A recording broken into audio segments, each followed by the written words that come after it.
I feel the need to ask the question, what can't the opposition to critical race theory do? It's become like the miracle solution to every Republican problem.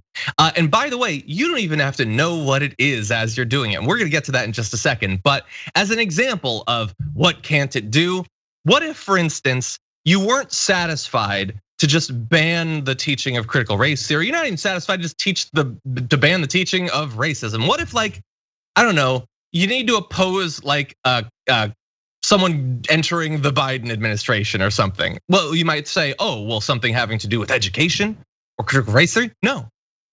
What if, for instance, you wanted to oppose the nominee for the Office of Personnel Management, this bureaucratic position? Can you find a way to make it about critical race theory? Well, if you're Mitch McConnell, you can. Let's take a look.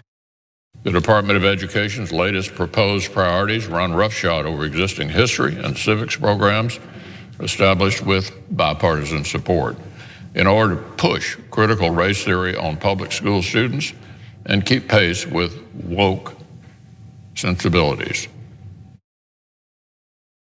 God, I'm not hungry anymore after him going woke sensibilities. Anyway, yeah, is she gonna be there to?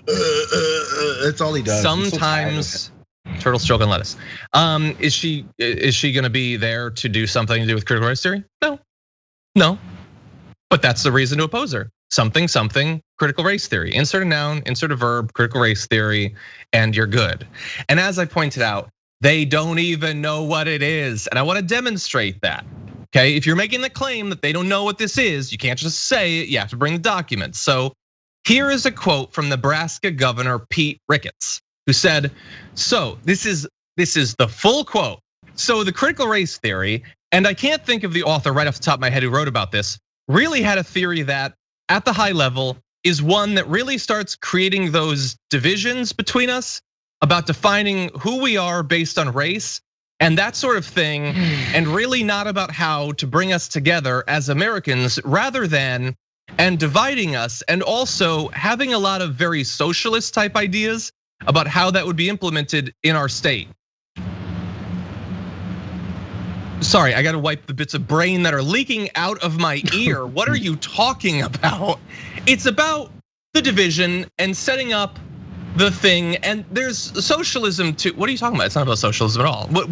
Like I have the characters on Always Sunny in Philadelphia explain government policy better than Nebraska Governor Pete Ricketts, but he's not gonna stop a complete lack of knowledge about anything having to do with critical race theory from stopping him from then making bold claims like critical race theory is an attack on our country's core values.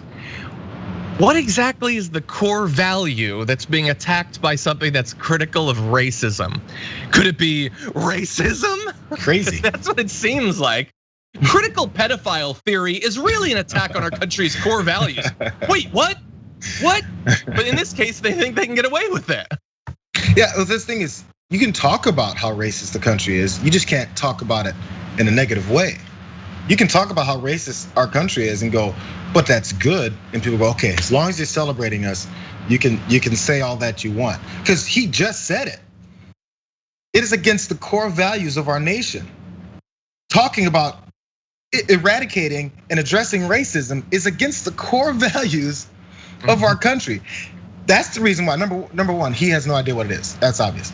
The people that do want to make sure they don't say what it is. That's just, and maybe he does know, and this is why he rambled for so long. He's trying to come up with some kind of alternative definition that scares people. That's why, okay, I'm gonna show you the points in this. The high level, so that means high up people that are powerful coming to get you are doing this. High up level, because Americans have this thing in their stomachs as they feel like we're all fighting a revolutionary war in 2021. Oh my God, the high level coming for us. Let's go kill someone. Okay, the high level's there. Divisions. Now, the divisions aren't from the people who actually literally told other human beings that they're not humans, or that fought a war to keep enslaving people.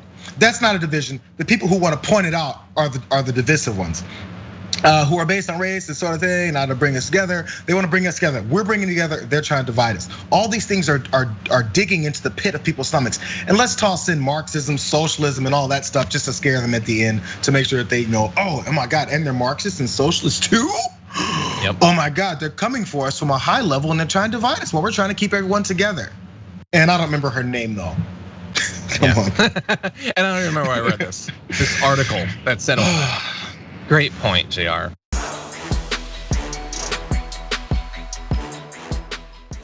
Check out the Damage Report podcast each day, wherever you get your podcasts, whether Pocket Casts or Stitcher or iTunes.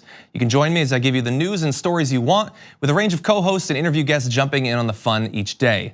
Again, that's the Damage Report, wherever you get your podcasts. And if you get them at iTunes, don't forget to rate and review. Sometimes I'll read them live on the show.